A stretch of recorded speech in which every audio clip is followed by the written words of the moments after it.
Thank you and welcome to the show this morning. The topic this morning is youth violence and intentional injuries.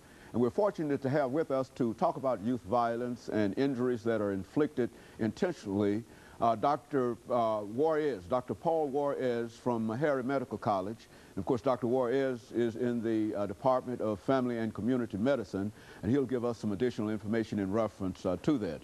And of course, Dr. Juarez, let me welcome you to the show this morning. Thank you, Dr. Haney. And to tell you, Dr. Juarez, how delighted we are to have you here, because the topic that we are going to deal with this morning is a very, very important topic, considering all the problems that we're having dealing with youth homicide and youth violence and et cetera. And I think in a real sense you bring a new perspective to this, dealing with what you and others have called intentional injuries. And we're going to have you to talk about that. But before we get into that, Dr. Juarez, let's talk about Dr. Paul Juarez, and to have you to give us some information about your background, your education, and some of the things that were important in terms of eventually leading you to us this morning. Okay. Well, maybe I'll start by saying I never had a clue that I'd end up in academic medicine, and so my pathway to get there has been sort of the road least traveled. My family actually, I was born in the Yakima Valley, and it's up in Washington State, and it's sort of the end of the migrant stream. And so my parents settled in that area and moved to Seattle in my middle school years. My dad got a job over there, and the family moved. But growing up, I, again, never really had any, going to college was always something that was very important to me. And I went to a local state college, Western Washington University, and got my bachelor's in psychology there. And I was excited about education and ended up getting a master's degree, going on to get my master's degree in school counseling.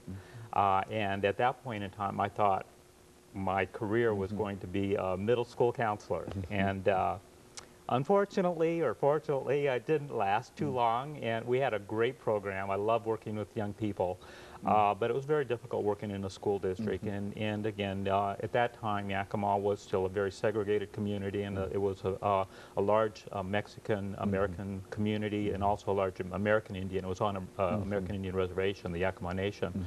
And it was just a very difficult environment to work in. And when I left that, I got into juvenile corrections and did that for a number of years.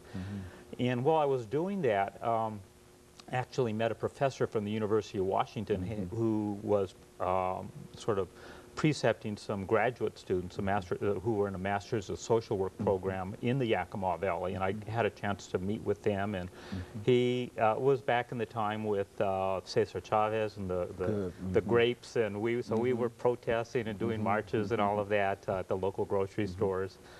But it got me thinking that while I thought it was very important working individually with young people and trying to make a difference in their lives, I was also very frustrated in the amount of effect or impact that I could have.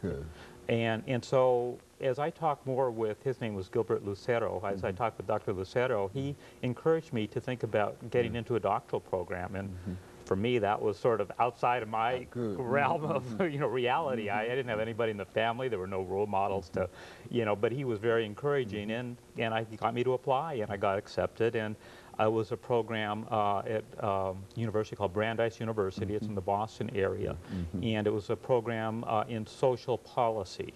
And so my focus shifted from working on an individual level with people, with young people and their families, to one in terms of trying to change the environment through public policy. And so that sort of got me into, really a different level of interventions. And from there, I met my wife, and she was another, she was in the doctoral program at the time we got married. And when we finished, we said, like, well, where do we want to go? Because we had no obligations or responsibilities at that time. And I said, let's go to Los Angeles. And it was just a whim. And so we went there and ended up, both of us ended up getting faculty positions at Charles Drew University. And I was in a Center for Community Medicine at that time. And when I went there, the president, M. Alfred Haynes, invited me to come in and talk to him, and he's actually the person who had hired me. And Charles Drew, like Meharry, was a historically black college.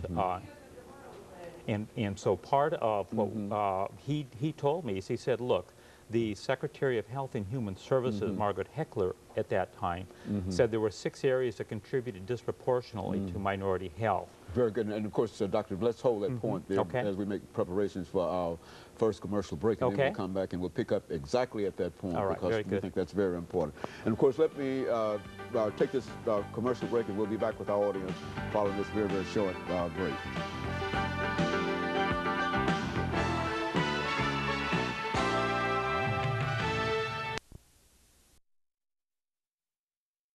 The topic is youth